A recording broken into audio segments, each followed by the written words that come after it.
बहुत पहले तुंगभद्रा नदी के किनारे करवा नामक धोबिन अपने पति के साथ रहती थी। करवा का पति काफी बुजुर्ग था। एक नदी के किनारे कपड़े धोते समय एक मगरमच्छ ने उसे पकड़ लिया। धोबी घबराकर अपनी पत्नी को पुकारने लगा।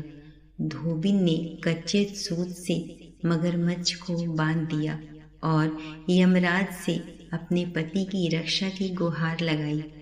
धोबिन की पुकार सुन यमराज कहते हैं कि मगरमच्छ की आयु अभी शेष है, लेकिन तुम्हारे पति का समय आ गया है।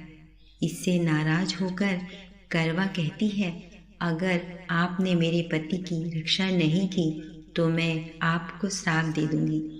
इससे घबराकर यमराज मगरमच्छ को यमपुरी भेज देते हैं और करवा का पति बच जाता है।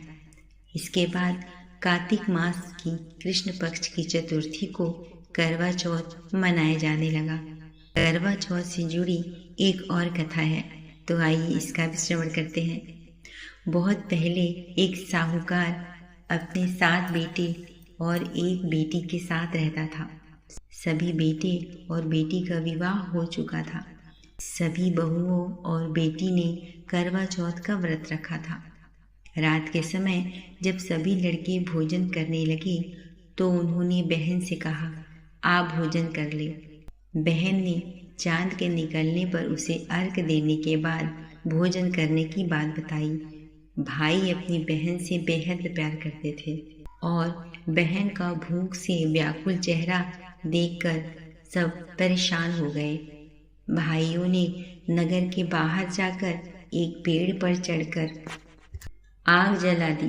घर वापस आकर बहन से कहा, देखो चांद निकल आया, अब तुम अर्घ देकर भोजन ग्रहण कर सकती हो।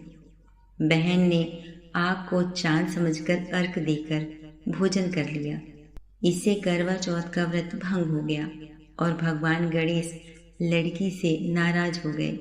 गणेश जी की अप्रसन्नता के कारण उस लड़की के पति बीमार पड़ गया और घर में बचा हुआ सारा धन उसकी बीमारी में लग गया। लड़की को दोषों का पता लगा तो उसे पश्चाताप हुआ। उसने भगवान गणेश से क्षमा मांगी और विधि विधान से करवा चौथ का व्रत शुरू किया। यह देखकर गणपति बप्पा प्रसन्न हुए और उसके पति को जीवन दान दे दिया। जय गणपति बप्पा।